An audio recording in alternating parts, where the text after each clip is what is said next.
Les technos ne font jamais grève et vous propose cette semaine un épisode de 236 où il sera question d'espace, de crypto-monnaie, d'impression 3D, d'objets connectés, de protection de la vie privée, de Kalachnikov aussi, et de mouvement à la tête de la maison mère de Google. Si ce n'est déjà fait, abonnez-vous dès à présent et faites-le savoir à vos amis. Faites savoir que vous écoutez les technos. Ma mission durant 60 minutes, ne pas tousser, ne pas éternuer, ne pas renifler. Bonne écoute.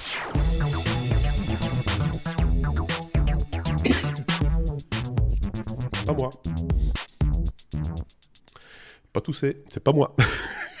Je ne suis pas responsable. Mission Quelqu'un- déjà échouée. Oui, non, c'était pas moi.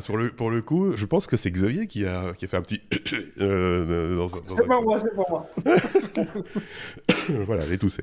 Ah, Un voilà. gros rhume. Depuis samedi dernier, j'ai un gros rhume. Vous l'aviez peut-être déjà entendu dans le off, le petit podcast réalisé durant le week-end, que ça commençait. Ben là, je suis en plein dedans. J'en ai encore pour 2-3 jours, à mon avis.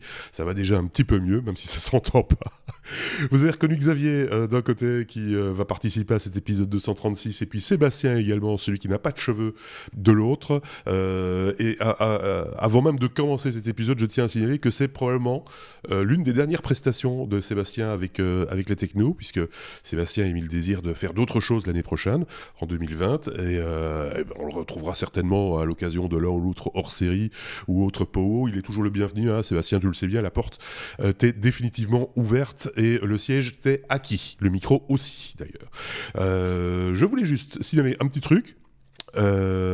Simplement ce que je fais d'habitude, c'est remercier les gens qui ont laissé des messages sur notre chaîne YouTube ou sur notre site lestechno.be. Je voulais parler de William. Alors il a un pseudonyme imprononçable et il a été sympa. Dans un message, il a rajouté derrière: vous pouvez m'appeler William, c'est plus facile à prononcer. Merci beaucoup William. Donc voilà. Il y a également chez Toto24, il y a Loïc, Eric Bourdin, Valentin Waro, Jax, Angris Boy, Sombre Papa, Chantal Rhapsody, Aferneo, Alimoun, Tuxcaster, Eric Rousselet, il fallait vraiment que je me plante sur le plus facile à prononcer, désolé, et Estras Family, merci à vous et à tous les autres également d'avoir laissé donc des messages et d'avoir alimenté aussi la conversation.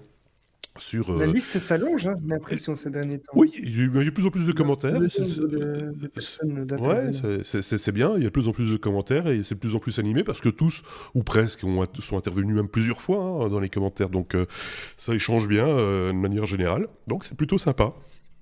On aime bien ça, donc n'hésitez pas à des commentaires. Si vous n'avez rien à dire, un petit pouce vers le haut, par exemple sur YouTube, ou une petite cotation par des étoiles sur la plateforme de podcast sur laquelle vous nous écoutez. Et la bienvenue également, évidemment. Donc tout ça est très bien. Vous allez vous habituer à cette voix de canard à un moment donné. Hein, vous allez voir, ça va être un peu compliqué au début. Mais même moi, j'ai du mal. Donc je me mets un petit peu à votre place. Si vous le voulez bien, on commence notre abécédaire, ce qui n'est pas facile à dire quand on a le débouché. La lettre A comme alphabet, c'est qui nous en parle? C'est Sébastien qui nous parle d'Alphabet. L'Alphabet, c'est la maison mère de Google. On l'oublie de temps en temps. Hein. C'est vrai qu'on cite très rarement cette maison, en fait, assez bizarrement.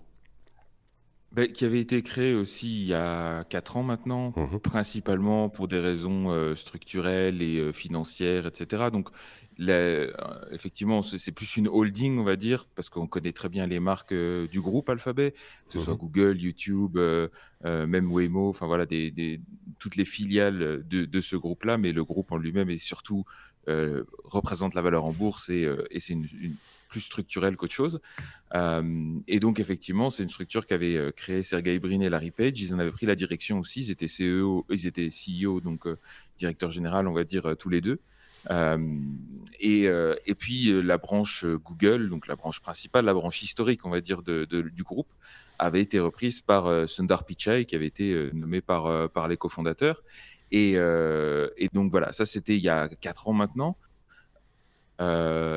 4 novembre dernier, donc il y a quelques jours de ça au moment de l'enregistrement, Sergey Brin, je vais y arriver, et Larry Page, les cofondateurs, ont annoncé qu'ils allaient quitter leur poste à la direction d'Alphabet, donc ils ne seront plus CEO, et c'est Sundar Pichai qui prend le relais à la tête d'Alphabet, tout en conservant par ailleurs son poste de CEO de Google. Donc on revient un peu à la situation d'il y a 4 ans, si ce n'est qu'on change de personne, c'est un peu les chaises musicales. Sundar Pichai va donc diriger à la fois Alphabet et Google. Les deux cofondateurs se retirent dans leur rôle d'actionnaire, de membres du board et un petit peu d'éminence grise, hein, si on lit un petit peu entre les lignes leur lettre de départ. Ils ont précisé qu'ils allaient toujours continuer à murmurer des mots doux à l'oreille de Sundar quand ils ont des sujets qui les intéressent et dont ils voudraient que Google ou Alphabet se préoccupent. Mais d'une manière générale, voilà, eux se retirent. Pour ce qui est de Larry Page, lui, il est très impliqué dans le domaine des voitures électriques, des voitures volantes. Alors, voiture volante, avion électrique, peu importe comment on appelle ça, mais il est propriétaire, en tout cas actionnaire principal de 2 sociétés qui sont Kitty Hawk et Opener, qui développent de manière tout à fait concurrente des véhicules complètement différents. D'ailleurs, il paraît même que les fondateurs ne peuvent pas se voir, donc lui, il est financier dans les 2. On va dire qu'il ne veut pas mettre tous ses œufs dans le même panier. Mais voilà, donc Larry Page est très impliqué là-dedans. Sergey Brin, on ne sait pas exactement où il va aller. Ce qui est sûr, c'est que à eux deux, ils valent plus de 100 milliards de dollars. Donc, ils ont de l'argent à placer et des idées plein la tête. Donc, ça va être intéressant de voir ce qu'ils vont faire. On a encore aucune idée là-dessus. Et de son côté, donc Sundar Pichai va reprendre un groupe qu'il a déjà très bien emmené depuis 4 ans, puisque depuis 4 ans, le groupe Alphabet a doublé ses revenus, doublé sa valeur en bourse. Donc voilà, il a été plutôt... sa prise de pouvoir a plutôt été bien reçue. Et en plus, il a lancé de nouveaux départements comme tout le matériel qui est maintenant fabriqué par Google, par exemple, que ce soit la gamme Pixel ou le Google Home. Donc, et l'introduction aussi dans le jeu vidéo. Dans le jeu vidéo plus récemment et également, qui ouvre aussi des perspectives avec Stadia, qui ouvre des perspectives tout à fait intéressantes également. C'est vrai que ça bouge bien de ce côté-là. Il y a des choses positives aussi, parce que bon, de temps en temps, on est un peu critique à l'égard de Google, faut-il le dire, à juste titre aussi. Hein, on a le droit de critiquer la grande maison, quoi. Xavier Soulier. Voilà, ça fait partie des challenges qui C'est parce que tu dis que ça bougeait pas mal du côté de Stadia. Moi, j'aurais dit que ça chauffait pas mal, mais parce que c'est une des critiques qu'on fait, c'est que l'appareil surchauffe un petit peu. Ouais. Ah, les appareils surchauffent, du coup. Ah oui, on m'avait dit ça, effectivement. Le Chromecast a tendance c'est sans doute lié à la bande passante et à la très haute qualité qui doit passer. Codec, et l'appareil surchauffe apparemment quand on joue un petit peu trop longtemps, ou voire même un peu trop vite. Donc. Ça ne demande qu'à se perfectionner. Hein, je veux dire, on n'en a pas trop parlé de Stadia dans nos épisodes, il faut bien le reconnaître, parce qu'on n'est pas très très jeux vidéo, hein, tous, même si chacun y touche un petit peu. J'ai regardé un petit peu ça, il y a pas mal de tests qui sont positif sur ce qui marche, mais en gros, la plupart du temps, ce qu'il dit, c'est que c'est encore une bêta alors que ça devrait pas l'être. Et il y a ces problèmes de surchauffe. J'ai entendu ça aussi. Et c'est vrai que les gamers, les plus pointus en tout cas, sont assez exigeants et assez critiques également. Mais on en reparlait il n'y a pas tellement longtemps, il y a une petite semaine je pense, puisqu'ils ont rajouté des jeux. Hein. Le catalogue s'étoffe au fur et à mesure. Donc ça relançait un petit peu la communication. Et donc ça ne demande qu'à grandir. On verra bien ce que ça donnera. Pareil pour Alphabet, on ne va pas trop s'inquiéter pour eux. Je pense que... Non, et puis le moins qu'on puisse dire, c'est qu'ils ont beaucoup diversifié les choses, hein, au-delà de Google et YouTube, qui sont un peu les gros mastodontes. Faut pas oublier que Google, c'est aussi Google Ventures, donc la partie capital risque, qui investit dans beaucoup de startups. C'est aussi Waymo, les véhicules autonomes. C'est aussi toute la partie cloud avec Google Cloud et tout ce qu'ils font aussi avec l'intelligence artificielle. Le domaine de la santé aussi. Par exemple. Donc ils partent de tous les côtés, ils essayent des choses et ils enferment certains. Mais... Oui, c'est ça. Par contre, c'est un reproche qu'on peut leur faire. On en parle encore la semaine dernière avec l'autre, c'est Sébastien. C'est que quand ils ferment un service, vraiment, voilà, on ferme le volet, terminé. On parlait de cette possibilité d'imprimer sur une imprimante à distance, d'être au bureau et d'imprimer sur son imprimante au domicile ou inversement, et avec des marques qui ont cru dans cette technologie, qui ont investi dedans et qui demain vont se retrouver sans service parce que on ne revend même pas, on ne redéveloppe pas, on n'ouvre même pas le code, on ferme. Et ça, En c'est même temps, quand il ne faut même... pas oublier, c'est pas une fondation ou autre, ils ont une vocation purement commerciale Oui, et donc oui, non, Ils ont voilà, si un truc cette n'est pas approche rentable, ils le expérimentale dans ferment leur et puis c'est ADN tout, aussi, quoi. quoi. oui, vous Ouais. avez parlé un petit peu en même temps, mais on a compris vers quoi vous vouliez aller. Mais oui, c'est ça. Mais en même temps, ça froisse un petit peu chacun, et à un moment donné, la Ouais. confiance s'émousse. Il faut le dire aussi. Donc voilà. On peut passer à la suite peut-être, sauf si vous avez un truc à rajouter, je pense pas. Allons-y. Tiens, on est passé à P complexe d'un coup, d'un seul. C'est bizarre. C'est très très bizarre parce que, oui, ça m'inquiète d'ailleurs un petit peu plus, parce que où en sommes-nous dans notre conduite du coup? Ben On écoutez, aurait dû passer à A comme Amazon. oui, on aurait dû passer à A comme Amazon. À Ça, mon c'était avis, pour la fin, Plex. oui, c'est ça. Je pense que j'ai pas pris la bonne conduite du coup pour alimenter notre épisode.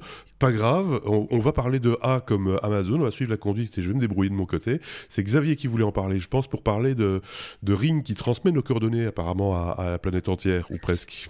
Voilà, c'est selon un rapport de CNET, des autorités auraient pu accéder à la géolocalisation des propriétaires de la sonnette Ring. Donc la sonnette Ring, c'est cette fameuse sonnette qui filme les personnes qui sonnent, qui peut vous envoyer une petite alerte, qui peut éventuellement aussi enregistrer les personnes qui se présentent devant votre porte, tout en veillant pour la sécurité justement à ne pas filmer certaines zones de l'image. Donc en gros, c'est une sonnette connectée. Qui a ses avantages, qui a été racheté par Amazon après un certain temps vu le succès.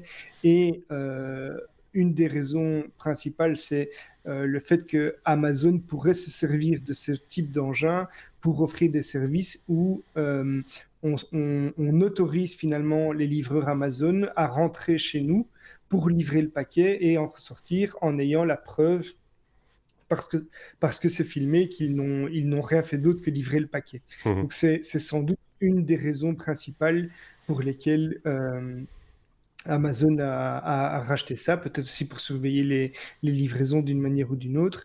Mais donc ici, ce qui fait débat, c'est que les autorités ont pu accéder à la géolocalisation des propriétaires de la sonnette via une carte de chaleur. Donc c'est ces fameuses cartes avec des zones qui sont plus denses et plus rouges ou plus d'une certaine teinte quand on a plus d'occurrence d'un certain événement dans une zone géographique. Ici, c'est les propriétaires qui étaient affichés et selon le rapport, en fait, c'était tellement précis qu'on pouvait voir la rue des propriétaires, mais aussi, en allant même plus loin, voir l'adresse exacte. Et donc, c'est ça qui a posé problème, puisque comme ils ont l'adresse exacte, la police a très vite fait de savoir également quelle est l'identité des propriétaires des personnes qui ont ça. Alors, Ring dément cette annonce. Ils disent que on pouvait éventuellement aller jusqu'à la rue, mais pas beaucoup plus loin. Ceci dit, voilà, les relations entre Ring, qui a été racheté en février 2018 par Amazon, et les autorités, ça pas mal de questions. Il y a des associations de défense de la vie privée qui commencent à réagir et on apprend que la société collabore en fait déjà avec plus de 600 organismes qui appliquent la loi aux États-Unis, avec des politiciens qui commencent à se mêler des affaires. Par exemple, il y a un sénateur démocrate qui dit que plus ils en apprennent sur Ring, et plus il devient clair que ce produit représente une menace sérieuse pour la vie privée et les libertés civiles. C'est selon ses propos. Donc voilà, c'est des chouettes objets, mais c'est vrai que avec ces objets connectés, il y a toujours, à tort ou à raison, ces craintes qu'il y ait une certaine forme d'atteinte à la vie privée, quoi. Objets connectés, on a déjà parlé parce qu'il y avait déjà des atteintes suspectées, enfin plus que suspectées, avec les objets qui écoutent, mais aussi avec les objets qui regardent. Forcément, c'est des vecteurs de communication, donc c'est par là que ça passe. À un moment donné, Xavier tousse plus que moi. Hein. Je tiens à le signaler au passage. Mais il me donne envie de tousser aussi par la même occasion. Bref, tu voulais rajouter un truc, Sébastien. Oui. Oui, non, je précise que chez moi, il fait 25-30 degrés aujourd'hui, donc je tousse pas ça. Je rappelle que Sébastien, c'est notre digital nomade et que pour Ça, l'instant, il est à Cape Town, qui est vraiment c'est la saison parfaite pour l'instant. Pas plus de 30 degrés, de l'air, du vent, voilà, c'est juste parfait. La mer. La mer. je gère pas encore la clim avec ma boîte, mais quand je pourrai, je mettrai 12 degrés dans ta pièce. À distance. Parce que ce sera un autre moyen de communication, le froid. Par exemple. C'est Non, vrai mais que par- le fait d'avoir des objets connectés tels que, par exemple, des thermostats intelligents, etc., c'est aussi une manière, peut-être, à terme, d'espionner les habitudes de vie des gens. C'est un risque, non, Xavier? Alors, c'est un risque, c'est des choses qu'on nous demande souvent, c'est tiens, est-ce que vous enregistrez ce que nous faisons, etc. Alors, ce qui est très important, c'est de voir comment les données sont enregistrées. Mhm. Parce que, évidemment, que si une société peut fournir, comme c'est le cas chez nous, un historique, par exemple, des demandes de dérogation, c'est-à-dire la variation de température qui est demandée par quelqu'un, la température qui est mesurée dans la pièce et qu'on génère des graphiques pour ça, mais Mhm. s'ils veulent qu'on puisse générer ça, forcément, il faut que ce soit stocké quelque part. Ouais. Et donc, si c'est stocké, le tout, c'est de savoir comment c'est stocké. Alors, la première chose, c'est qu'il y a moyen de stocker les informations de manière anonyme dans certains cas. Ça, c'est une première chose. Et puis, ce qui pose surtout problème, en plus de le stocker, c'est le fait qu'on transmette des informations ou qu'on revende ces À informations. des tiers, ouais. Là aussi, on peut revendre les informations de manière totalement anonyme et auquel cas il n'y a vraiment aucun impact finalement pour la personne. On pourrait donner un exemple pour un thermostat, ça pourrait être de dire, ben voilà, on sait que en général une famille du sud de la Belgique chauffe en hiver de telle à telle C'est heure ça, ouais. à tel niveau, alors que les habitudes dans le nord du pays sont plutôt de commencer à chauffer à telle heure. Ouais. Mais là, uniquement à des fins et à statistiques, en tel fait, autre niveau. Et là, c'est démographiques. purement à Ouais. des fins statistiques ou autres, ou Ouais. démographiques, effectivement. D'accord. Ouais. Tandis que si on commence à dire, voilà, telle personne, on se rend compte que elle a régulièrement un problème avec sa chaudière, par exemple, et qu'on revend ça Un fabricant de à chaudière, ouais. un chauffagiste. Mhm. Alors, ça peut être très, très rentable, mais là, on rentre vraiment dans une atteinte à la vie privée. C'est que Ouais. la personne n'a pas forcément envie qu'on commence à vendre ses données pour qu'un chauffagiste vienne lui sonner l'imagine. à la porte Ouais. toutes les 5 minutes pour lui vendre ses services, quoi. Donc, dépendant également dans ce cas-là du RGPD, j'imagine, comme n'importe quelle entreprise qui gère les données privées, quoi. C'est exactement du même acabit, je suppose.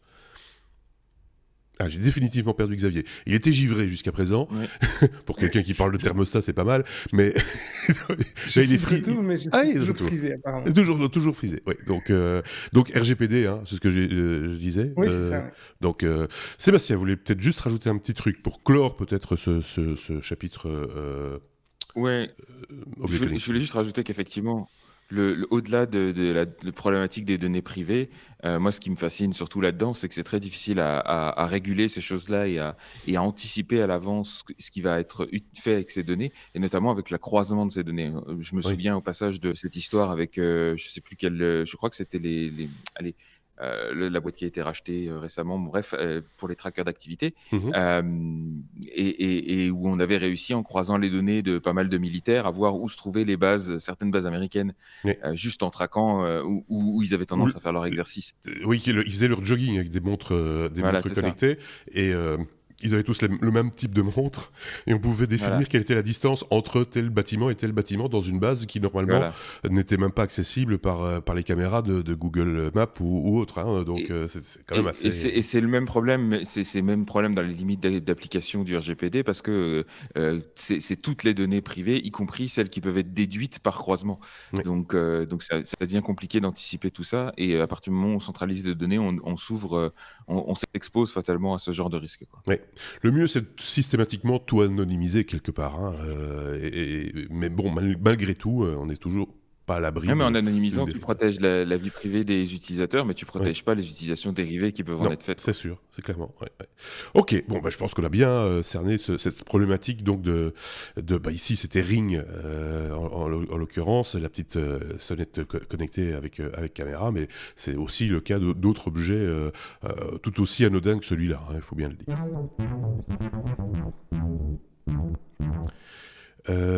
La lettre E comme Ethereum. Tiens, bizarre, on va parler de crypto-monnaie dans cet épisode des technos. Ça me paraît assez évident qu'il allait nous en parler. Hein, Sébastien, soyons clairs, un chercheur blockchain arrêté aux États-Unis pour avoir donné une conférence en Corée du Nord. Ça n'a pas plu évidemment à Donald, sans doute.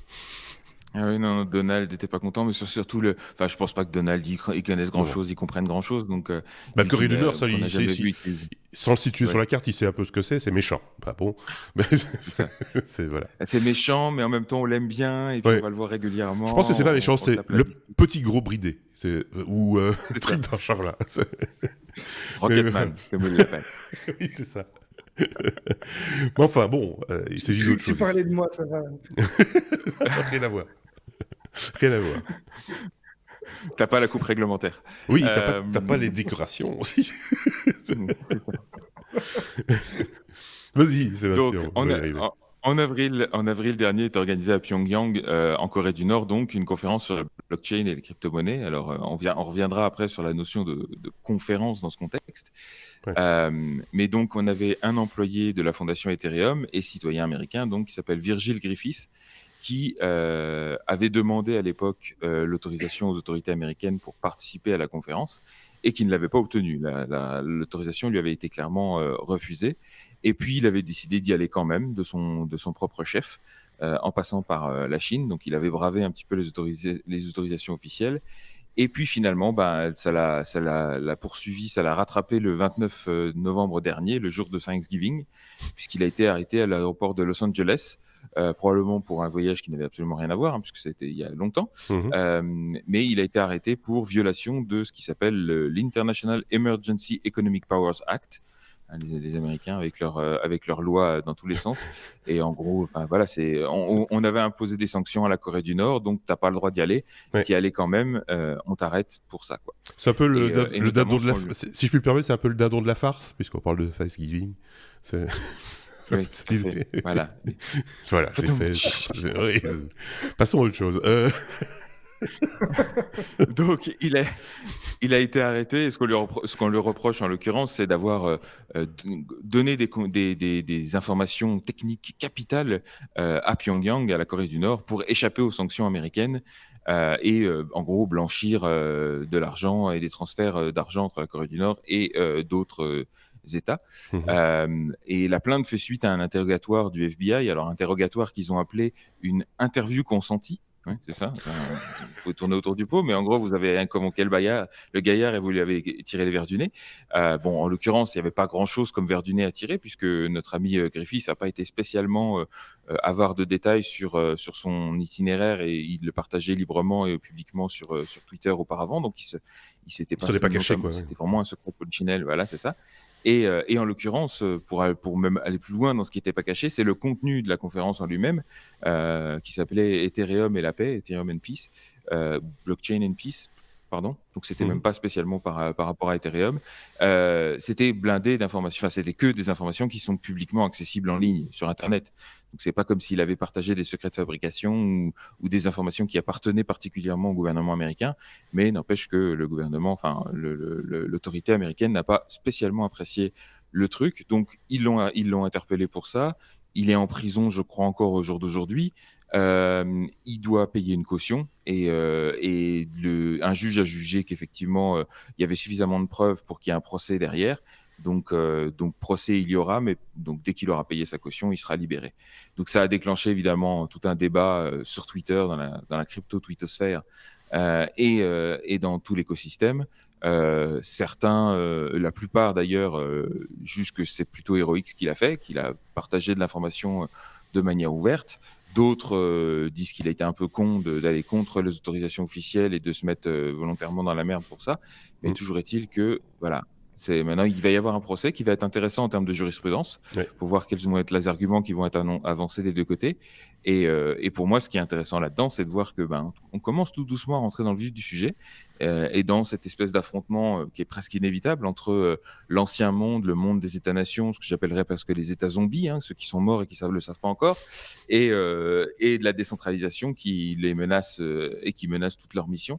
Là, ici, ce qui est clairement en jeu, c'est le rôle des États-nations et notamment le monde du lait dont peuvent bénéficier les autorités américaines avec leurs sanctions qu'ils peuvent exercer grâce au dollar. Et donc, s'ils n'ont plus ce levier-là, ils se sentent menacés. Donc, clairement, voilà, il y a des choses qui sont... Il y a beaucoup de questions qui sont soulevées par ce genre d'événements. Comme beaucoup de nos auditeurs, je pense, on vit encore dans ce monde-là, la plupart d'entre nous, tu vois ce que je veux dire. Je pense que toi ou Virgil Griffiths et ce monde des crypto-monnaies et de la blockchain, etc., vous êtes déjà dans un paradigme différent, et qu'à un moment donné, et c'est ça le risque, c'est de mélanger un petit peu tout et de déjà anticiper des choses qui seront peut-être possibles, peut-être à courte échéance, mais c'est pas encore le cas aujourd'hui. Et comme tout le monde n'avance pas à la même vitesse, forcément ça crée des tensions, des distensions, et on voit ça on a déjà parlé ici avec Xavier, avec d'autres chroniqueurs, quand on parle de médias et de droits sur de l'image par exemple, les gens ne comprennent pas pourquoi au nord d'une frontière on peut regarder telle émission et au sud on peut pas la regarder parce que et pourtant on est à 5 km l'un de l'autre, parce qu'il y a cette histoire de frontière, alors qu'aujourd'hui avec internet il n'y a pas de frontière. C'est une image, mais c'est un peu le même genre de situation un peu rocambolesque, issu d'un passé qui est pas si éloigné que ça, et donc du coup ça devient difficile pour plein de gens de bien comprendre le pourquoi de ces situations là. Finalement c'est un peu ça le problème aussi. Enfin, je sais pas ce qu'en pense Xavier, mais c'est une petite gymnastique de l'esprit qu'on doit tous faire. C'est un effort à faire, et tout le monde n'est pas prêt à le faire, ou a envie, ou tout le monde ne sait pas qu'il faut le faire. C'est ça aussi. Xavier, peut-être un mot. Oui, mais j'ai pas grand-chose à... Non, bon. rajouter dessus, mais effectivement... Tu veux tousser à la place ou... Sébastien. Pour remettre les choses dans leur contexte, notre ami Virgil Griffiths, là, il n'en est pas à son coup d'essai. C'est quelqu'un qui a toujours été un activiste pour la liberté de parole et aussi la résistance à la censure. Voilà, c'est ça que je cherchais. Il est très ami avec Vitalik Buterin depuis de nombreuses années. C'est probablement un de ceux qui était avec Vitalik depuis le plus longtemps. C'était aussi un ami de... Oui, c'est le créateur d'Ethereum. C'était aussi un ami de Aaron Swartz, dont on se souviendra pour être celui qui avait diffusé librement tout un catalogue de papiers scientifiques, de papiers académiques, et d'avoir été condamné pour ça, et d'avoir été poussé au suicide pour cette initiative-là. Donc voilà, c'est dans ce monde de ce qu'on appelle de manière générale les cypherpunks, c'est-à-dire des gens qui s'arment de leurs connaissances informatiques, mathématiques et de toutes leurs compétences pédagogiques aussi, pour répandre la bonne nouvelle de certaines technologies qui, comme tu le disais, rentrent directement en conflit avec cet ancien monde qui est basé sur la force de la loi, les États-nations, des structures régulatoires, où finalement ça permet à des États comme les États-Unis d'imposer des sanctions économiques à des États comme la Corée du Nord, où bien sûr on n'est pas en train de dire que Kim Jong-un est quelqu'un de recommandable, c'est une crapule notoire, mais derrière il prend en otage tout un peuple qui n'a pas vraiment le choix et qui subit directement de plein fouet le poids de ces sanctions sans avoir la possibilité réellement de s'en défendre. Donc voilà, il y a des débats, il y a des idées intéressantes qui sortent de tout ça, et clairement on est dans un état de transition, quoi. Oui, à faire, on a l'habitude de dire à suivre, mais plus que jamais. Et effectivement, juste une parenthèse, parce que on en parle régulièrement, mais c'est vrai que tu as un site internet, Chain Skills, sur lequel tu parles beaucoup de ça. Tu as un podcast également qui va être un tout petit peu en sommeil les mois à venir, mais dans lequel tu parles également de l'actualité des crypto-monnaies et de la blockchain de manière générale.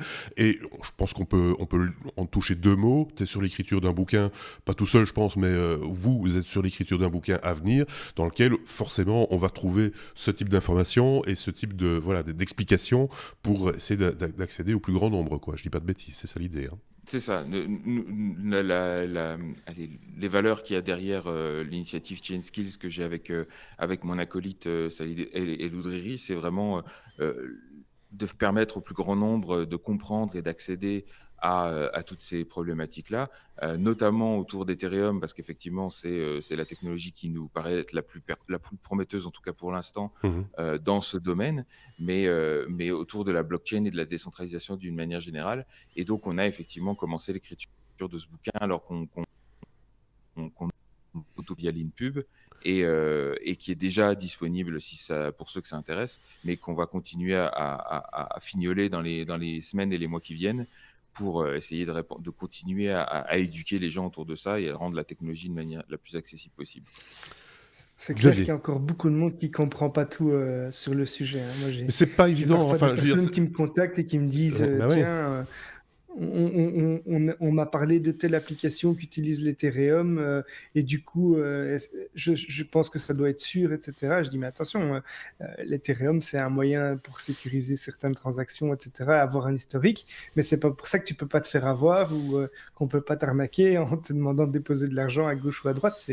Voilà. Et donc, il y a vraiment des incompréhensions encore à ce niveau. Oui, il y a un vrai travail d'éducation à faire. Et c'est vrai que c'est pas facile en soi. C'est pas simple. Parce que comme je le disais là tout à l'heure, il faut de la part de la personne qui doit être informée, un effort. Parce que voilà, ce sont des logiques qu'on ne maîtrise pas toujours. Ou qu'on ne, voilà, et ça, c'est important de le dire aussi. Je fais une toute petite parenthèse parce qu'on en avait un petit peu parlé dans un épisode précédent du navigateur Brave.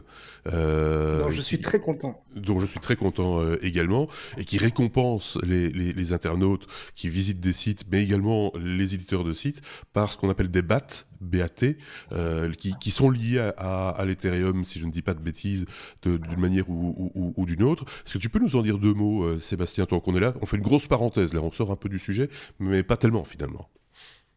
Alors, faudrait que tout ce que je vais dire là est à prendre avec une pincée de sel parce que j'ai pas.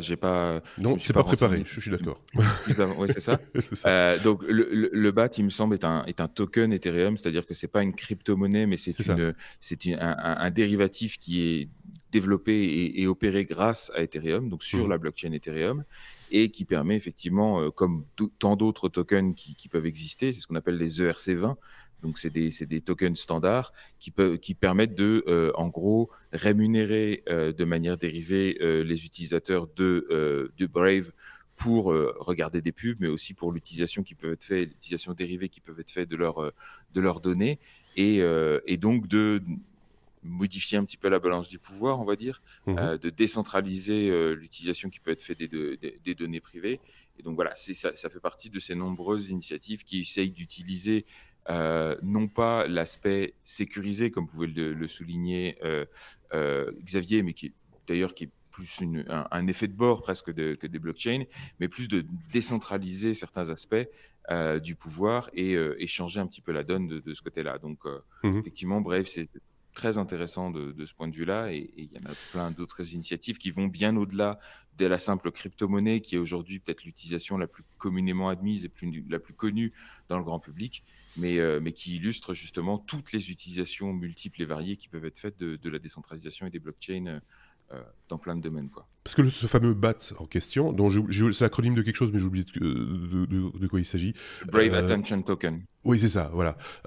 Ça fait aussi partie de l'éducation, j'ai presque envie de dire, parce que quand tu installes Brave, qui est un navigateur basé sur Chromium, tout ce qui est le plus basique, sauf qu'il a son propre bloqueur de publicité, son propre bloqueur de tracker et autres, donc on respire un peu quand on utilise Brave. Hein. Xavier, tu vas pas me contredire là-dessus, on se sent un peu plus à l'aise, et il est rapide en plus. Ceux qui utilisaient les adblockers avant vont pas être très... très perturbés par ça. Ils connaissent déjà le principe, si ce n'est qu'ici c'est déjà intégré et que c'est vraiment filtré. C'est-à-dire que les adblockers qu'on connaît généralement laissent quand même passer certaines publicités parce qu'ils ont des accords et qu'ils jugent c'est ça, que voilà. On est sur d'autres accords, on est sur d'autres attentions, voilà. on va dire. Ici c'est une fondation qui est derrière avec des objectifs qui sont pas du tout commerciaux. Et donc, oui, l'approche n'est pas la même. Ce que je voulais dire, c'est qu'en l'installant et en justement se renseignant, se documentant un petit peu sur ces fameux BAT, on met un peu le doigt, pour la première fois pour certains, dans l'univers de la blockchain et des crypto-monnaies. Et ça, c'est peut-être pas... plutôt pas mal parce qu'il n'y a aucun risque sur ce coup-là. Vous pouvez aller au bout de la démarche, vous créez un compte, etc. C'est pas une obligation.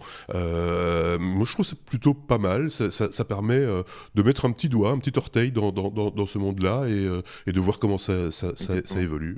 Voilà. Oui, parce que quand on installe Brave, de fait, on installe MetaMask, qui est un wallet, donc un portefeuille de crypto-monnaie. Donc à partir du moment où on installe ça, on peut aussi posséder d'autres tokens que le BAT. On peut aussi posséder de l'Ether, donc la crypto-monnaie d'Ethereum. Et donc on peut rentrer dans cet écosystème et commencer à jouer avec d'autres trucs. Donc c'est effectivement une offre de valeur qui permet de déjà mettre le pied à l'étrier et puis après d'aller explorer d'autres choses. Donc c'est effectivement très, très salutaire comme initiative. Et si on joue avec un petit peu d'argent, c'est des petites sommes, etc. Si vous avez un peu peur, vous liez ça avec un compte que vous ouvrez dans une néobanque type N26 ou un truc comme ça. Enfin voilà, il n'y a aucun risque grave, entre guillemets, à aller un petit peu titiller tout ça. Et c'est surtout plus...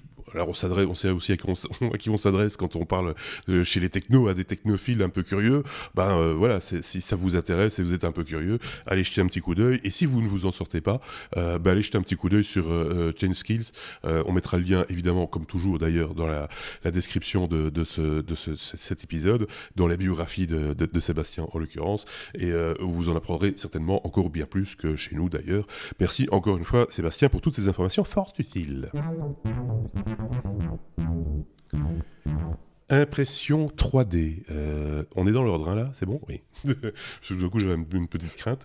I comme impression 3D, quand les imprimantes 3D résistent au bal, de quoi s'agit-il Et je vois que j'ai fait une faute dans le titre, une faute de grammaire. J'ai été un peu vite. Mais donc, en fait, on avait déjà entendu que l'impression 3D permettait, par exemple, de faire des armes en plastique. Et bien maintenant, on va pouvoir contrer ces armes avec l'impression 3D, puisque l'université de Rice à Houston, il y a des chercheurs qui ont créé des cubes imprimés en 3D à partir de polymères et qui sont capables de résister à des balles. Alors, le secret, c'est que ça réside dans la conception même de ces cubes. Alors, grâce aux différentes couches additives de l'impression 3D, en fait, ils ont pu rendre la forme et la matière beaucoup plus résistante. Ils se sont inspirés de formes tubulaires qui sont prédites par un chimiste qui s'appelait Ray Bowman de l'Université de Texas à Dallas et le physicien Douglas Galvao pour imprimer leurs cubes. En fait, ce sont des structures microscopiques avec des formes théoriques très complexes qui sont composées de nanotubes en carbone et qui offrent une grosse résistance. En fait, le cube va pouvoir résister à l'impact d'une balle qui est envoyée à 5,8 km par seconde. Donc, c'est en gros aussi solide qu'un diamant. Et ils ont d'abord fait des tests avec un polymère classique. Et ils ont vu que ça n'a pas résisté à la balle. Ça a été très endommagé. Et puis, ils ont imprimé le cube en 3D en imitant la structure des nanotubes de carbone. Et là, c'est 10 fois plus résistant. Et on a la balle qui s'est arrêtée à la deuxième couche de polymère. Alors, ils expliquent ça sur le fait que grâce à la structure que ça a, en fait, l'impact est réparti vers l'ensemble de la structure qui va elle-même pouvoir amortir le choc en s'aplastissant un petit peu. Ils ont d'ailleurs mis une vidéo avec une presse où ils mettent un cube où on voit qu'ils écrasent la presse. Alors, si vous avez déjà vu des vidéos avec ça, en général, quel que soit le matériau, ça finit en un gros confetti qui explose de partout. Ici, la matière vraiment s'écrase sur elle de manière assez uniforme et c'est ça qui solidifie. Alors ça se fissure, mais ça reste dans un ensemble bien homogène. Et donc voilà, ça montre en fait les capacités de l'impression 3D et le fait que grâce à ce que ça permet, et donc que ces successions de couches permettent de faire, on va pouvoir créer des nouveaux types de structures, pas vraiment de matériaux, mais de structures avec des propriétés tout à fait différentes de celles qu'on connaît actuellement. Moi, je trouve ça fantastique, ce qu'on arrive à faire avec j'allais dire une simple, j'y mets des guillemets, imprimante 3D, mais quelque part, on peut reproduire ça aussi en plastique. On aura d'autres caractéristiques, mais avec les matériaux, on va dire, du grand commerce, on peut aussi s'amuser à imaginer des formes qui vont avoir des propriétés particulières uniquement par leur forme, finalement. Je trouve ça assez fascinant. Il y a des gens qui étudient ça toute leur vie, mais en plus, quand on peut le modéliser, le réaliser, je trouve ça plutôt rigolo. Sébastien, qu'en penses-tu? Ah oui, non, il y a des domaines d'application qu'on soupçonne même pas comme ça. Et je me souviens aussi de gens qui fabriquaient avec des imprimantes, des mécanismes qui ont des propriétés physiques assez intéressantes. Et donc, voilà, j'ai plus les noms en tête exactement. Mhm. Mais allez voir des chaînes YouTube comme celle de Smarter Everyday, par exemple, qui couvre pas mal ce genre d'application, qui est Mhm. fasciné par ce genre d'application. Et donc, ouais, il y a des choses très intéressantes qui sont de ce côté-là. Très surprenante aussi dans Ouais.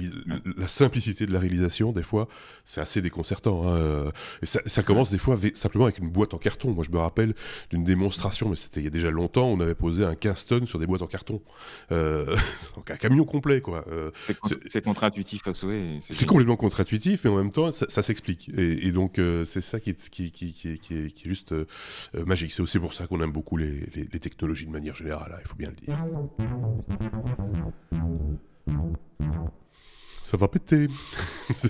Kalachnikov, c'est un nom qui fait aussi frissonner de temps en temps, il faut bien le reconnaître, de triste réputation, mais qui ne fabrique pas que des armes à feu, manifestement, puisque une moto électrique s'en vient. Il me semble qu'il y avait déjà eu un projet de la part de Kalachnikov il y a quelques années de véhicules à deux roues. C'est très flou dans mon esprit, mais je pense, Sébastien, que tu vas nous rafraîchir l'esprit.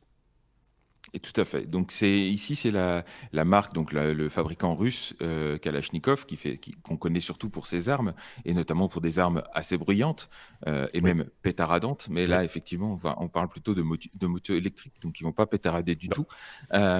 Et ici c'est la filiale donc IZH qui avait déjà présenté en 2018 deux modèles qui étaient l'UM1 et la SM1, qui étaient plus des motos, enfin des concepts même des concepts Mhm. motos autour de motos plutôt routardes, donc ce qu'on appelle des motos trail. Et ici, ils ont présenté un prototype de moto café racer, donc qui est plus orienté grand public, alors avec des performances tout à fait modestes. Donc pour donner quelques chiffres, c'est 155 kg sur la balance, c'est une vitesse maximale de 100 km/h, donc on va pas Oui. chercher dans des performances de fou non plus,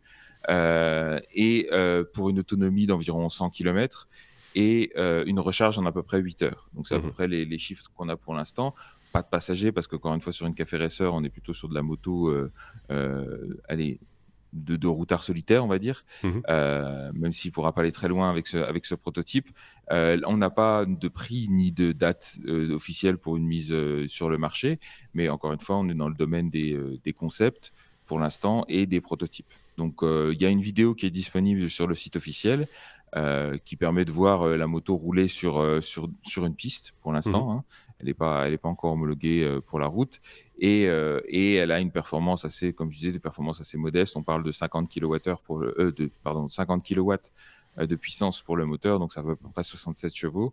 Donc c'est pas gigantesque, mais voilà, ça a le mérite d'exister. Et encore une fois, c'est toujours surprenant de voir des fabricants aussi originaux.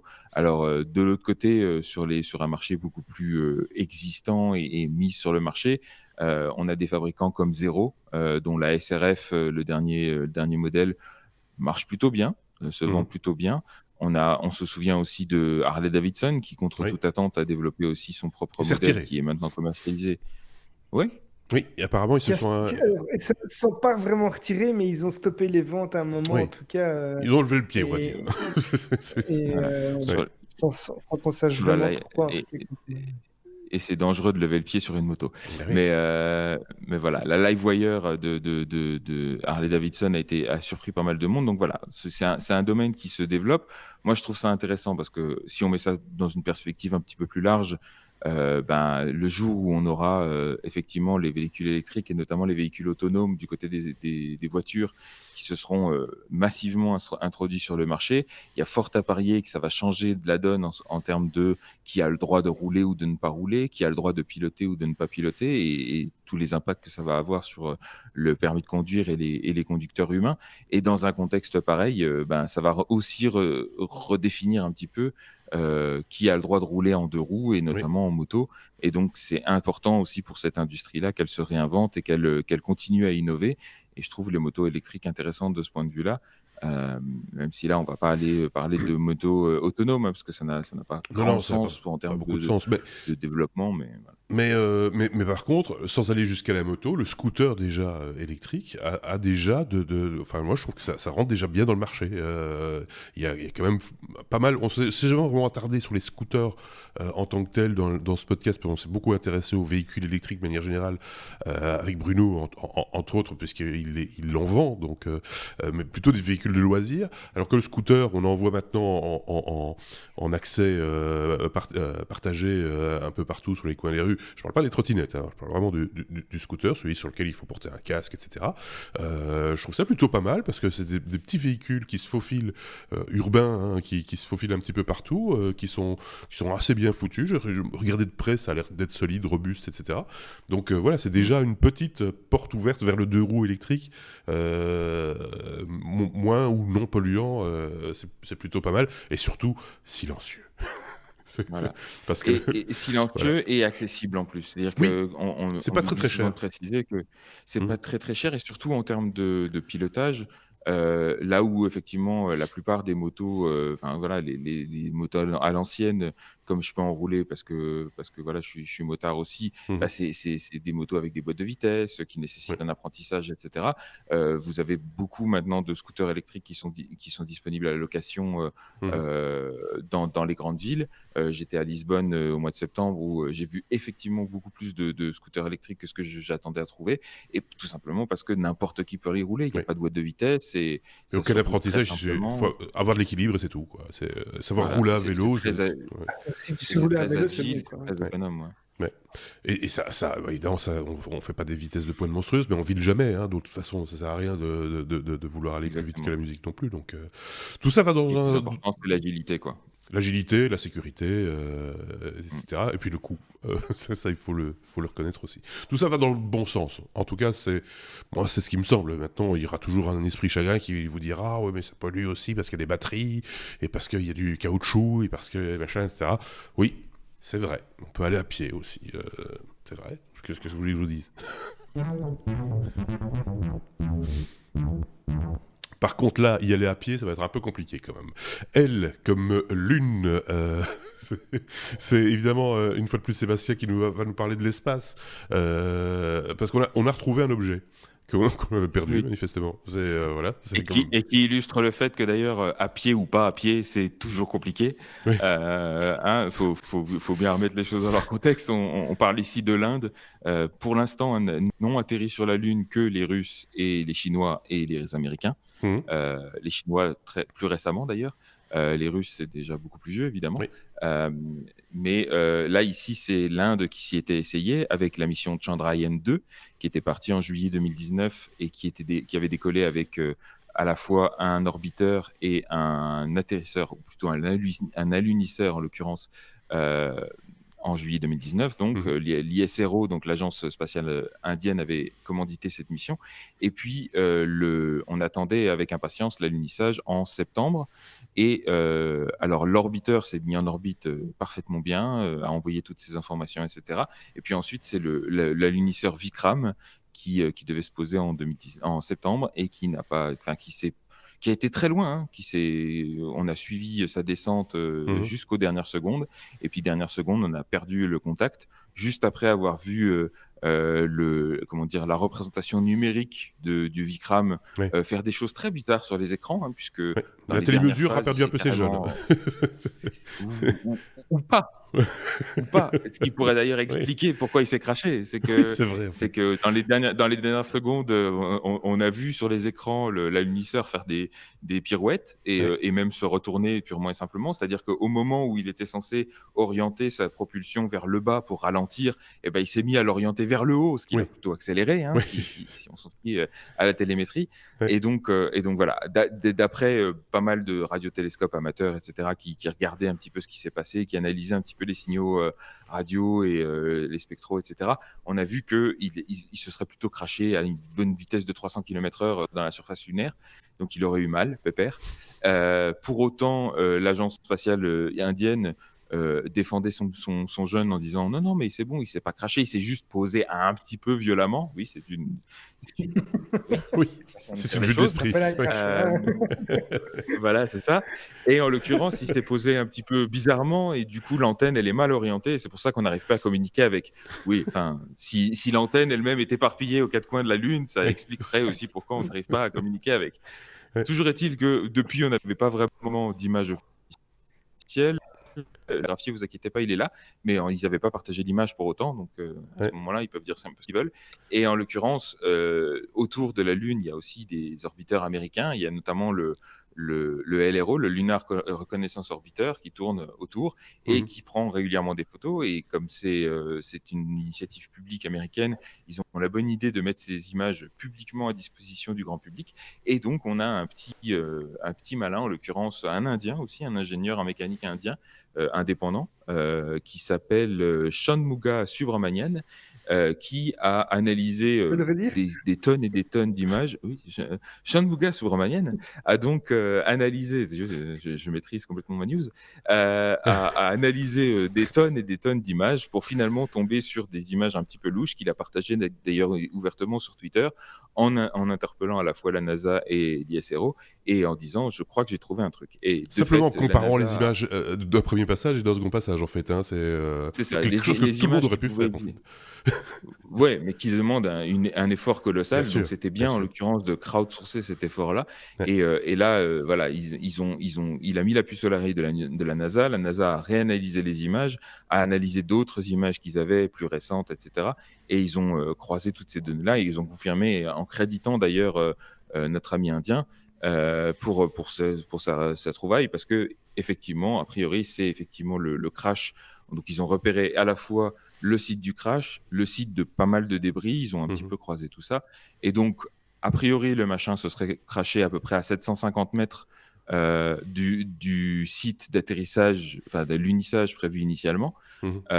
Et les débris se seraient retrouvés jusqu'à 3 km du site.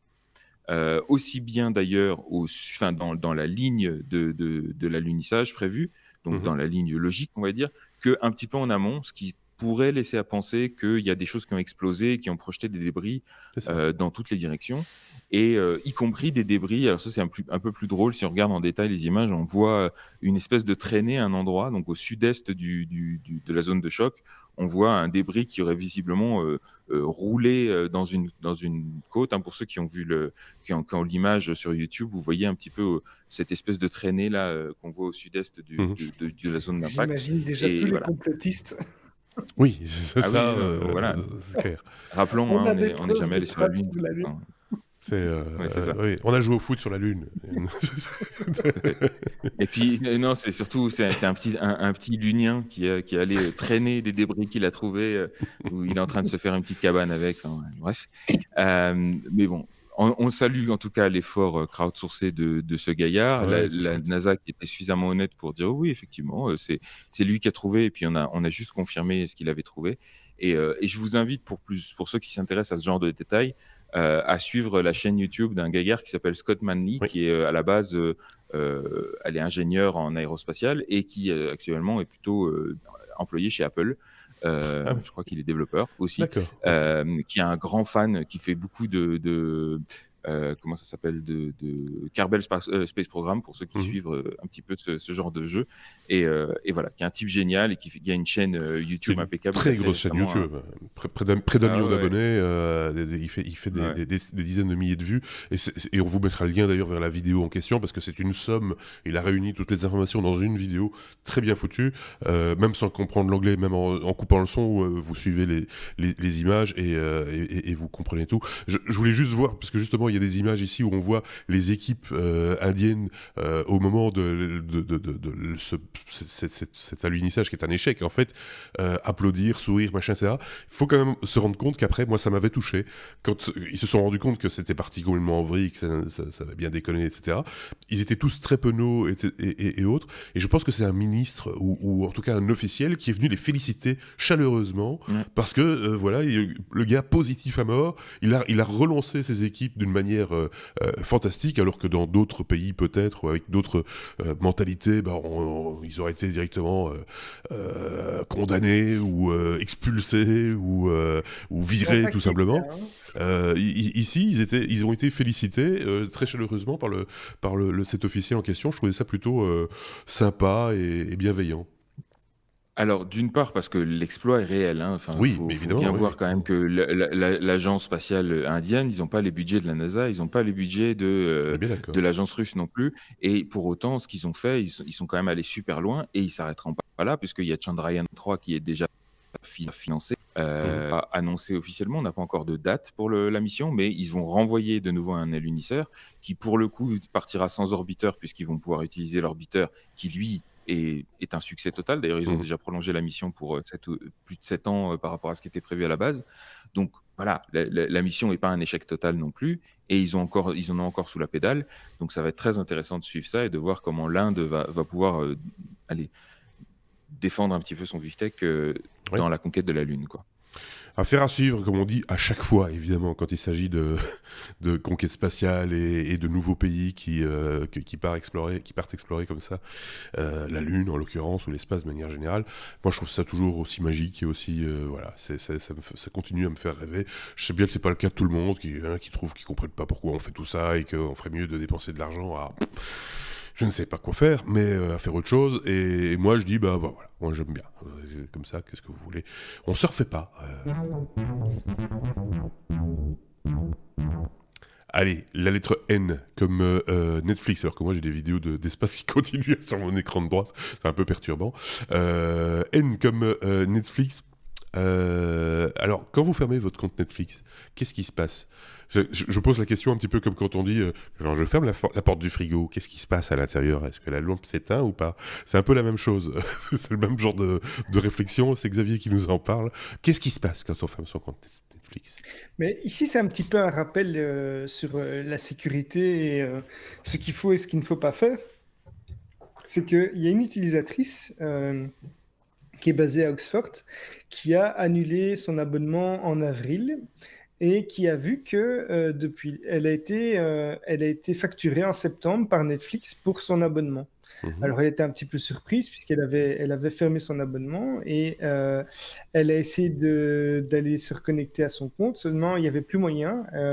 Elle n'a pas su changer son mot de passe, elle n'a pas su avoir accès. Et en contactant Netflix, elle a eu beaucoup de soucis puisque elle a eu beaucoup de mal à prouver que c'était elle parce que son mail avait été changé également. Donc, qu'est-ce qui s'est passé? En fait, c'est que son compte a été tout simplement piraté. Ah. Et comme ses coordonnées de carte bancaire étaient toujours enregistrées, en fait, son compte a été utilisé par d'autres personnes. Alors, apparemment, c'est quelque chose qui sur Netflix commence à être assez tendance, puisque quand vous fermez votre compte Netflix, en fait, il n'est pas tout à fait fermé, en tout cas par défaut. Donc, en fait, vous annulez votre abonnement, mais vous ne fermez pas forcément votre compte, ce qu'il faudrait faire, en fait.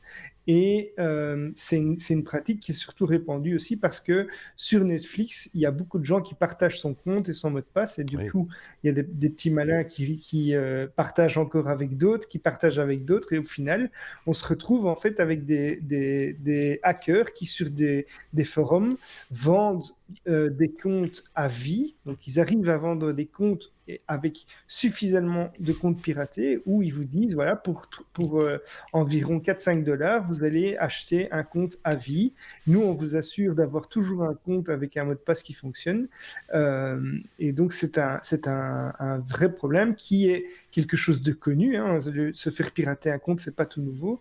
Mais ici, c'est le fait que on annule son abonnement, mais en fait, on ne ferme pas le compte qui est un problème. Et c'est surtout lié au fait qu'on partage son compte. Donc voilà, c'est un petit rappel à l'ordre. Ne partagez pas votre compte Netflix, ou en tout cas vraiment Ça, oui.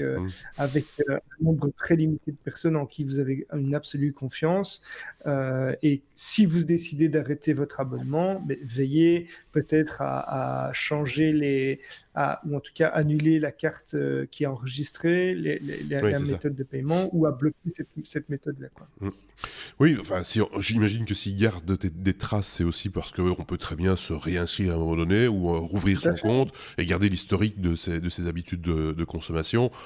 Il y a des raisons techniques à ça et on peut les comprendre, hein, ou des raisons commerciales aussi, mais c'est vrai que si on n'a pas l'intention de s'en servir ou de le rouvrir tout de suite, autant le fermer, quoi. Surtout s'il n'est pas partagé. Enfin, voilà, c'est pour toutes les raisons que tu as dit, ça évite des problèmes. Je me suis laissé dire que Disney+, donc la plateforme VOD de Disney, ouverte tout récemment, a eu quelques petits déboires aussi à son lancement et a vu partir justement dans la nature quelques comptes privés qui feront sans doute les beaux jours de quelques personnes qui les rachèteront à des pirates russes. Je dis russes, mais c'est pas pour les stigmatiser les Russes. C'est parce qu'on dit toujours que ce sont des Russes. Si ça se trouve, c'est des Coréens ou des Chinois. Enfin, on ne sait pas. Bref, des pirates en tout cas, qui ont récupéré ces adresses et les revendent évidemment à qui veut les récupérer. C'est pas une bonne affaire à mon avis de racheter des comptes frelatés comme ceux-là parce qu'ils vont être vite repérés. Si je dis pas de bêtises. Je voyais Sébastien opiner du chef dans un coin sur ce sujet. Oui, non, moi, il y a un truc qui me chagrine toujours aussi avec ça, c'est que moi, je donne aussi souvent des conseils et des conférences sur ce que j'appelle l'hygiène digitale, c'est-à-dire aider les gens à comprendre comment ça marche les mots de passe et comment se protéger de toutes ces menaces qui planent au-dessus de nos laptops, surtout nous autres nomades. C'est un petit peu notre mode de vie tient là-dedans, donc on a intérêt à faire gaffe. Et un des trucs qu'on conseille régulièrement, c'est de mettre des mots de passe super compliqués, de les gérer avec des password managers, etc. Et sur Netflix et compagnie, on a souvent des réactions qui sont oui, mais c'est compliqué parce que si je mets un mot de passe compliqué, après je dois le rentrer dans ma télé et dans mes trucs avec ma télécommande. C'est chiant de rentrer un mot de passe de 16 caractères avec la ponctuation de partout. Et donc, du coup, il y a plein de gens qui continuent à utiliser des mots de passe super simples sur Netflix à cause de ça, quoi. Et je comprends pas pourquoi Netflix, enfin, je crois que c'est toujours pas le cas. Il me semble que sur YouTube, quand on s'authentifie sur une télé, on utilise un système où, en fait, il authentifie le téléphone et le téléphone clique juste sur un lien. Et puis, il y a un mécanisme qui permet de sécuriser quand même le machin. Il me semble que Netflix, c'est encore le bon vieux username mot de passe. Oui, c'est très bizarre. Qui, du coup, encourage les gens à utiliser des mots de passe trop simples, quoi. Parce qu'effectivement, appairer son compte sur sa télé ou sur un Android TV, un boîtier Android TV ou autre, en général, ça se fait avec un petit token et c'est vite fait, vous tapez le code et vous êtes reconnu, etc. Là, manifestement, il faut username, password. et là donc, où on peut aller plus loin aussi.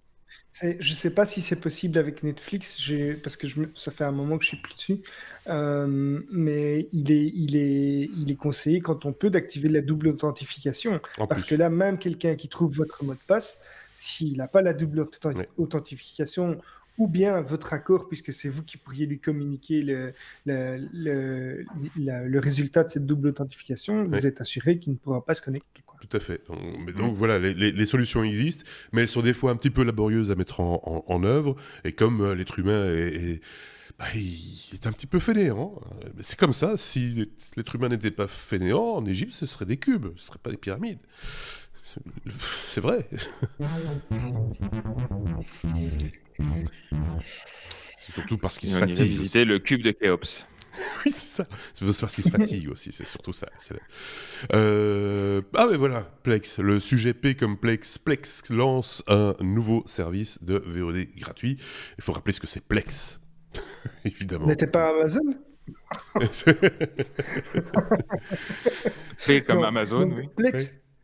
Alors, avec Plex, d'abord, qu'est-ce que c'est? Plex, c'est un logiciel de gestion multimédia qui est très connu par des personnes qui ont l'habitude de télécharger des films plus ou moins ou des séries plus ou moins légales, mais aussi de stocker de la musique. Et C'est un en peu gros, comme ça vous Kodi, fait une... pour se faire une ça- idée. c'est- alors, c'est pas vraiment un media center, c'est Mhm. vraiment plus une espèce de bibliothèque, D'accord. une bibliothèque de vidéos. Alors, on pourrait dire que c'est un espèce de Netflix, mais qui va scanner le contenu de votre disque dur, de votre NAS Du ou autre, réseau. et qui va le rendre disponible via le lecteur Plex, mais aussi via DLNA, donc qui est le standard multimédia. Mhm. Donc, ça va vraiment cataloguer votre contenu. Ça peut le trier sous différentes formes, puisque ça a accès à des bases de données en ligne qui vont récupérer, par exemple, des images, donc les couvertures des films, qui vont récupérer les couvertures de CD, qui vont télécharger des informations comme le genre du CD, etc. Mhm. Et cet outil qui est fort connu, puisqu'il il est utilisé, je pense, sur tous les systèmes d'exploitation, hein, c'est compatible avec un grand nombre. Il est même possible d'installer un serveur sur les NAS d'une marque qu'on connaît bien, qui est Synology, et Mhm. qui a un paquet pour installer ça. En fait, maintenant, ce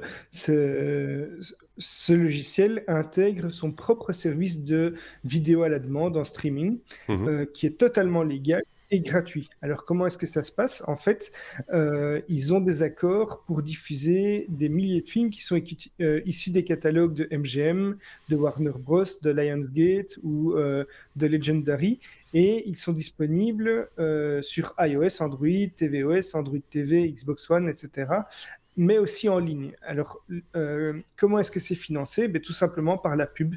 Donc, l'offre, elle est disponible depuis 220 pays pour le moment, avec un catalogue qui varie d'un pays à l'autre, évidemment, à cause des droits des œuvres. Et les publicités vont s'afficher avant, mais aussi pendant la lecture. Donc, c'est comme ça qu'ils arrivent à financer ça. Ils ont expliqué à TechCrunch toutefois que, en fait, la publicité qu'il y aura, elle sera 50 à 60% moins importante, envahissante que que les pauses publicitaires qui sont affichées dans les chaînes de télévision, mais c'est quelque chose qu'ils ont annoncé par rapport à la publicité aux États-Unis, ce qui est une grosse différence par rapport à la France ou à la Belgique, puisqu'aux États-Unis, on a des pubs toutes les 5 minutes, si je ne me trompe pas. Mhm. Je vois Seb Alors, qui veut rien il dire. faut quand même s'imaginer ce que c'est. Enfin, pour ceux qui n'ont jamais mis les pieds aux États-Unis, qui n'ont jamais regardé la télé aux États-Unis notamment, il faut quand même s'imaginer ce que c'est la pub aux États-Unis. Ils mettent de la pub au milieu du journal télé, quoi. Hein. Oui, c'est des gros sauvages. Et les films, c'est coupé tous les quarts d'heure minimum. Ouais. Et Donc moi, c'est infernal. je me suis laissé dire qu'il y avait même des chaînes de télé qui n'arrêtaient pas le film pendant la publicité. Tu prends le truc en cours, qu'est-ce qui s'est passé? Là, tu sais qu'on te prend vraiment pour un blaireau, quoi. Je veux dire, c'était juste là pour regarder la publicité. Je fais juste une petite aparté, parce que, évidemment, pendant qu'on parle, on regarde également les sites dont il est question. Je suis sur le site de plex.tv /watch-free. Et je vois qu'ils ont un petit souci. Je pense que la CSS n'a pas été chargée. Alors, Et effectivement, j'ai eu ça aussi. voilà. Mais si tu vas sur le site de Plex, le lien qu'ils mettent sur Plex même semble fonctionner. Donc, effectivement, il y avait un lien que j'avais vu dans la news qui est un peu foireux. Mais si on va sur le site de Plex, il y a bien un lien qui fonctionne comme il faut.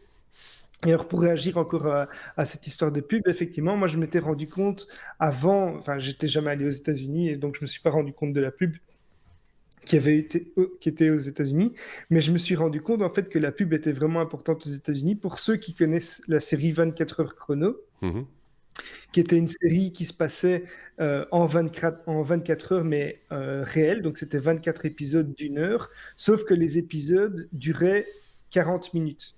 Et donc, en gros, l'épisode était tourné enfin, pas tourné, mais l'histoire se déroulait sur 1 heure, sauf que ça intégrait 4 fois 5 minutes de pub. Et donc, c'est là que je me suis rendu compte que la pub aux États-Unis était quand même conséquent, quoi. Ça permettait à Kiefer Sutherland d'aller pisser quand même. Sur les 24 heures, ce qui n'est pas totalement inutile. Ce qui n'est pas tout à fait inutile. Il a d'ailleurs, depuis les tournages de ces différentes saisons de 24 heures, des problèmes de prostate inimaginables. On le plaint beaucoup, on le salue au passage. Non, mais c'est vrai, il faut si tu nous regardes. Oui, si tu nous... Voilà. C'est... juste alors, il y a des services payants, parce que je suis sur le site de Plex, évidemment. Il y a toujours un truc qui me titille, moi, qui m'énerve un tout petit peu, mais il va falloir tester. Quand je vois... alors, tu peux lire tes propres médias et les organiser, le stream à l'intérieur de ton réseau domestique, voilà, c'est gratuit. Puis alors, je vois musique et podcast. Où ils annoncent 60 millions de chansons et podcasts, et ils te proposent un plan de 30 jours gratuits pour tester la chose, et puis après, ça devient payant. Je tiens à signaler à ceux qui nous écoutent que vous pouvez nous écouter totalement gratuitement, et que vous n'êtes pas obligé de payer un abonnement à qui que ce soit pour écouter les podcasts des technos, et bien d'autres aussi. Je tiens juste à le signaler, parce que des fois, les gens se disent « Ah, mais ouais, vous faites des contenus, mais ils sont payants à tel endroit, machin, ça. » Non, c'est des gens qui prennent de l'argent, ils payent leur plateforme, leur mise en avant, la mise en avant qu'ils font de nos contenus, etc. En ce qui nous concerne, nous ne touchons absolument aucun centime de ces plateformes. Il faut bien être d'accord sur le fait que ce que vous payez, c'est pas les ayants droit, c'est juste la plateforme. Voilà, je voulais juste fermer cette parenthèse vite fait bien fait, parce que des fois on pose la question, c'est l'occasion d'y répondre. Voilà. Est-ce qu'on avait un truc à rajouter sur ce sujet ? Non, mais donc voilà, c'est disponible, c'est gratuit. Oui. Et pour ceux qui veulent pas payer,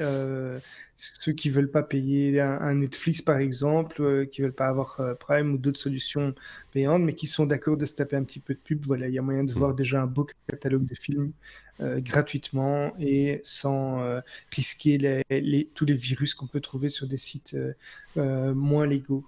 Oui, bah c'est bien de le dire aussi, effectivement. Ok. Allez, on y retourne. Ah, c'est tellement chouette de retourner dans l'espace. Seb, SpaceX, S comme SpaceX, évidemment il faut en parler aussi. Lancement de CRS 19, c'est un hôtel pour robots, paraît-il. Tu vas nous expliquer ça. Alors là, dans le genre news fraîche, on ne peut pas faire plus frais, hein, puisque au moment où on enregistre ça, le lancement vient d'avoir lieu. J'ai regardé le live juste avant l'enregistrement. Donc effectivement, SpaceX a lancé la mission CRS-19 pour le compte de la NASA. On rappelle, les missions CRS, c'est dans le cadre d'un contrat cadre qu'ils ont avec la NASA pour réalimenter, faire du ravitaillement de la Station spatiale internationale. Donc on ne parle pas de vol habité, là évidemment, pas encore en tout cas, mais uniquement de cargo, donc de matériel scientifique et d'autres équipements pour la Station spatiale internationale. Donc ça devient presque une mission de routine hein, maintenant, parce qu'on en est à la 19e mission de ravitaillement. Donc ça pourrait être passé inaperçu. Je trouvais juste intéressant ici que parmi les 7 tonnes 7 de matériel qu'ils ont envoyé, il y avait un module spécifique qu'ils ont appelé le Robotic Tool Stowage et dont l'acronyme est RITS. RITS, pas RITS, RITZ, mais qu'ils ont quand même vendu et annoncé comme étant un hôtel pour les robots. Alors forcément, vous allez voir que c'est presque décevant, hein, parce que l'hôtel pour les robots, en fait, c'est un placard un petit peu glorifié, puisque les robots dont on parle, alors oubliez tout de suite l'image de Daniel R. Olivo pour ceux qui ont lu notre ami Asimov, hein, c'est pas du tout ça. Oubliez l'image de C3PO pleurnichant dans un placard à balai, c'est pas du tout ça dont on parle. Ici, c'est les robots en question, c'est notamment les robots REL, donc RELL, qui sont des robots, deux robots qui sont utilisés aujourd'hui sur la Station spatiale internationale pour aller détecter les fuites, notamment les fuites d'air, de gaz et autres fluides sur la Station spatiale internationale à l'extérieur. Donc ils envoient des petits modules qui vont aller vérifier s'il y a des fuites et puis qui passent la plupart du temps à l'intérieur de la Station spatiale internationale à bouffer de l'espace pour rien, puisque quand ils ne sont pas utiles, ils ne servent à rien. Et l'espace est précieux sur l'ISS. Même si c'est grand, c'est blindé d'équipements scientifiques. Donc, si on peut économiser un peu d'espace, ce n'est pas plus mal. Et donc là, c'est ce qu'ils vont faire. Grâce à ce petit module de stockage, ils vont juste mettre les robots à l'extérieur de la station pour économiser de l'espace avant tout, mais aussi accessoirement, et ça c'est moins négligeable, c'est pour permettre de mettre en œuvre ces robots de manière plus rapide. Parce qu'aujourd'hui, comme ils sont stockés à l'intérieur de la station, avec tout plein de vapeur d'eau et de crasse qui traînent dans l'air ambiant quand même, et ben, du coup, comme c'est des trucs qui sont censés mesurer notamment la vapeur d'eau, et ben, quand ils les sortent, il faut qu'ils attendent au moins 12 heures que les capteurs soient propres. Ouais, c'est Donc ça. là, maintenant, vu qu'ils seront stockés à l'extérieur, ils vont pouvoir les mettre en œuvre de manière beaucoup plus rapide. Donc ça va être intéressant. Et accessoirement, ça va leur permettre d'expérimenter ce nouveau mode de déploiement et de stockage des équipements automatisés pour d'éventuelles missions vers la Lune et voire même pour des missions vers Mars. Donc voilà, on avance un petit peu, mais tout ça juste pour vendre le coup de oui, on va déployer un hôtel pour les robots. Alors j'imagine déjà les super visuels qui vont nous sortir dans les journaux grand public pour dire oh, regardez, ils vont nous sortir des trucs incroyables. Enfin, bref, Avec des voilà. valets de chambre, des... Oui, voilà, c'est ça. Avec des gouvernantes et tout qui viennent avec des Nafissatou Diallo qui vont venir faire des cochons-stés avec les Oh non, robots non, dans les arrêtons, hôtels de arrêtons, l'espace et tout. pas de ça, pas de ça. Pas de ça Mais, chez nous. Mais non. ouais. Pour la petite anecdote quand même, pour couvrir la news qui vient d'arriver, effectivement, donc le lancement s'est très bien passé. Ils ont récupéré le premier étage, on va dire presque comme d'habitude, hein, sur la barge Of course I still love you. L'atterrissage s'est très bien passé et maintenant la capsule Dragon est en route vers l'ISS et il y sera d'ici 2-3 jours normalement. Donc, à suivre aussi en ligne pour ceux que ça intéresse. Si l'arrivage se passe correctement et tout ce qui s'ensuit, évidemment, à suivre, oui, j'imagine sur la chaîne YouTube de la NASA, Ouais. il faut ça encore, hein, me semble-t-il, Donc, la diffusion en direct. tous les lancements en direct sont suivis, enfin, vous pouvez les suivre sur la chaîne YouTube de SpaceX. Bien sûr. Et c'est super intéressant parce qu'ils sont pas avares d'explications et de Ouais, tout visuels à pour fait. expliquer ça très très bien. Et vous pouvez les voir même en différé après. Donc vous pouvez Ouais. aller voir encore le C'est d'ailleurs, lancement qui est sur la chaîne de SpaceX. parenthèse, c'est très bien habillé parce qu'il y a une timeline très claire, très, très Ouais. didactique, c'est vraiment bien fait. Effectivement, ça permet Alors, aussi à la redite après d'avancer plus vite et de voir où on en est dans la progression de la mission sans perdre le ouais. moment qu'on attend tous, l'arrimage, le décollage et des choses comme ça. C'est vraiment bien fait, ouais, effectivement. Ouais. Voilà. Surtout si on compare ça avec les couvertures en live qui ont été faites par l'ISRO pour les missions lunaires. Ils en sont pas là encore, hein. Voilà, c'est d'autres expériences. Mais moi, je trouve ça plutôt pas mal d'arriver, parce qu'on en a déjà parlé, la conquête spatiale, ça nous fait, nous, encore rêver, mais voilà, il y en a qui ça fait plus rêver, et il faut, quelque part aussi, c'est de la communication, arriver à mettre ça en image de manière ludique, intéressante, des fois un peu impressionnante, il faut des fois un petit peu d'étonne, mais en même temps, c'est des images qui restent un petit peu dans l'esprit des gens, et ça excite l'imaginaire, etc. Moi, je trouve ça, une fois de plus, je trouve ça super bien. Et on arrive au bout, et ça fait 75 minutes que j'ai pas toussé. C'est quand même un exploit. Donc ça veut dire que je peux me donner à cœur joie à tousser comme voilà, mais je ne le ferai pas, parce que je sais un garçon qui sait me tenir. On est à la lettre W, que vous le savez, c'est souvent par cette lettre que nous terminons nos épisodes, un abécédaire en général. Voilà, donc W comme oui mais non. Xavier, c'est toi qui nous l'amènes ce oui mais non cette semaine avec un nouveau projet de machine learning d'Amazon qui laisse perplexe apparemment. Dis-nous en tout. Voilà. Donc en fait, ça part d'un truc très sérieux, hein, puisque Amazon Web Services a lancé cette semaine un clavier qui s'appelle le Deep Composer et qu'ils affirment comme étant le premier clavier musical au monde qui est alimenté par l'intelligence artificielle générative. Alors, il possède 32 touches, il coûte $99 et il se connecte à une interface logicielle qui utilise le deep learning, l'informatique dans le cloud pour générer de la musique en fonction de ce qu'on joue. Alors, le clavier est destiné à être un outil pour apprendre, faire ses débuts donc, dans le développement du machine learning et de la musique.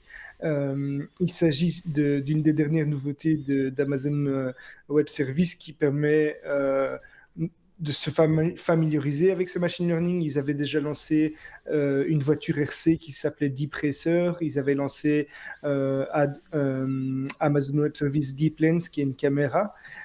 Mais le premier flop, c'est que même si Amazon dit que Deep Composer, c'est le nom du système, est fait pour les développeurs, en fait, il y a beaucoup de développeurs qui ont regardé le truc et qui savent juste pas quoi quoi en faire avec ça. Ils voient pas trop en quoi ça les aide à apprendre quelque chose.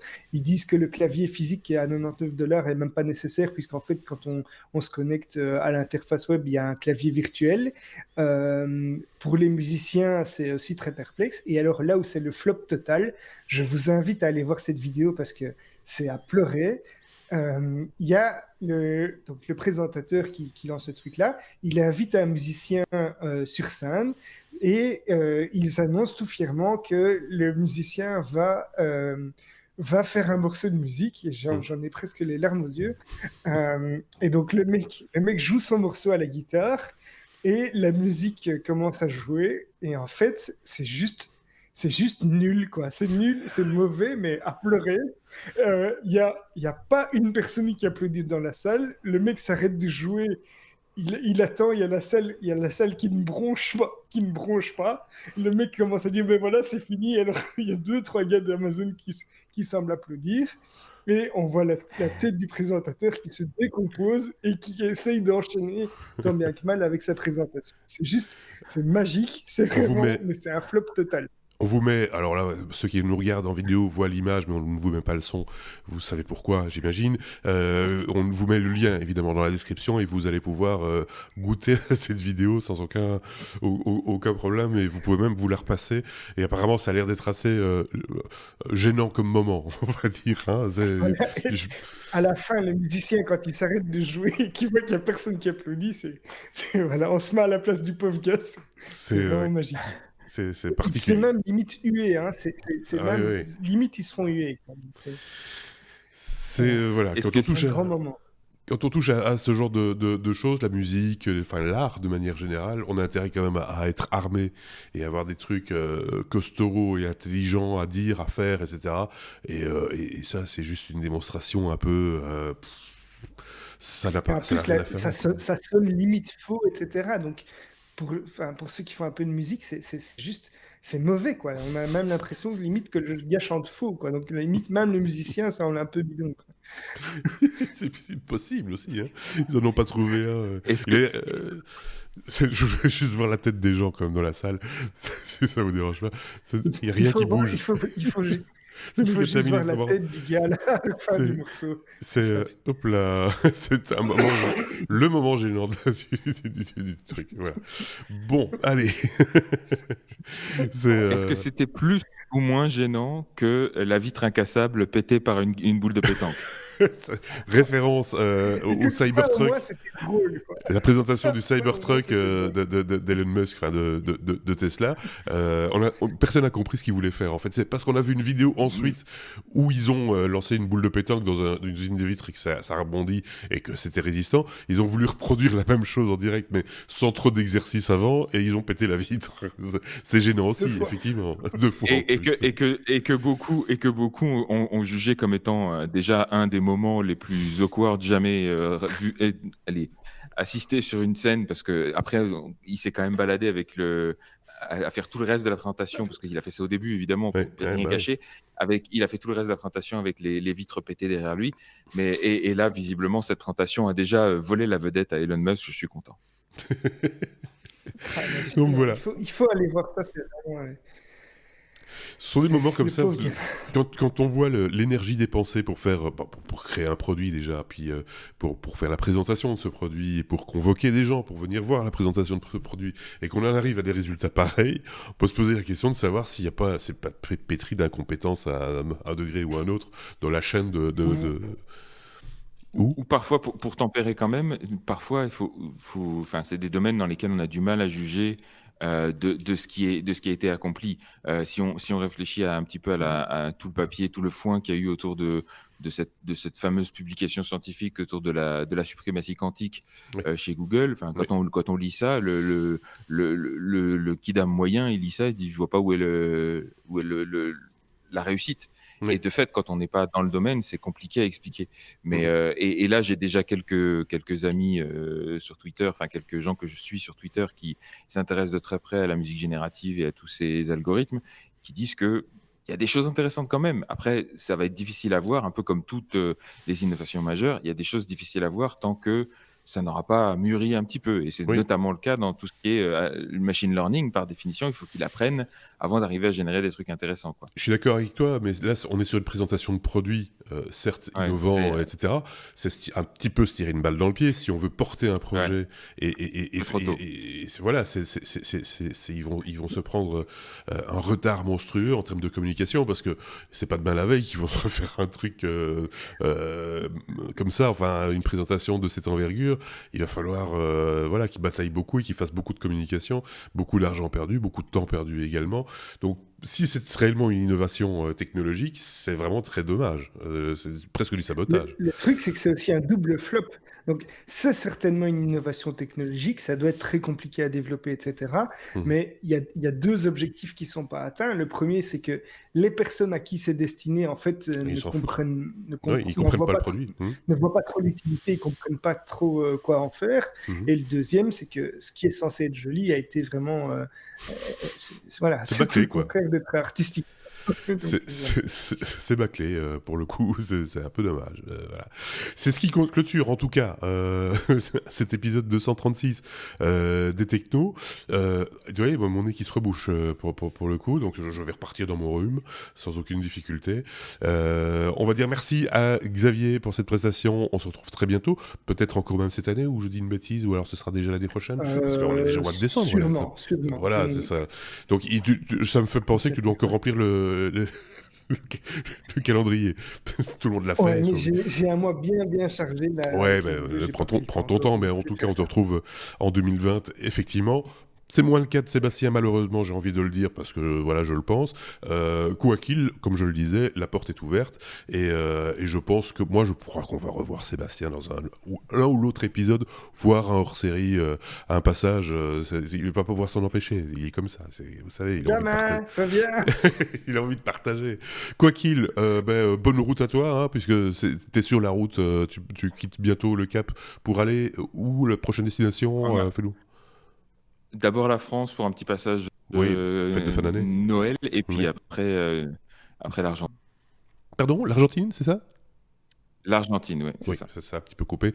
Donc voilà, Digital Nomade, vous le suivez également sur Instagram, je pense. Tu t'es mis à publier 2-3 trucs ces derniers temps. C'est bien, tu te fais aux réseaux sociaux, il me semble. faut tout lui dire. J'aime pas trop beaucoup ça, mais non, mais c'est bien. Il faut pas plus. Voilà.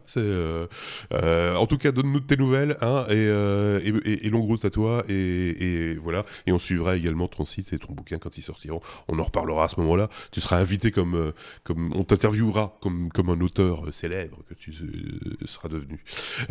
Voilà.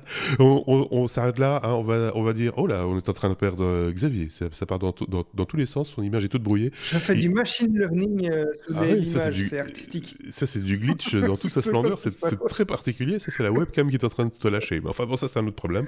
Merci à tous de nous avoir écoutés. Amazon Deep Webcam. Voilà, c'est ça. Merci à tous de nous avoir écoutés. On a Xavier en puzzle. Je ne vais pas pouvoir le clôturer, cet épisode. Merci à vous de nous avoir écoutés. Il veut pas nous lâcher, Sébastien, du coup. Je veux garder le micro. Laissez-moi mon temps d'antenne. Il s'accroche. On dirait Bouvard. C'est terrible.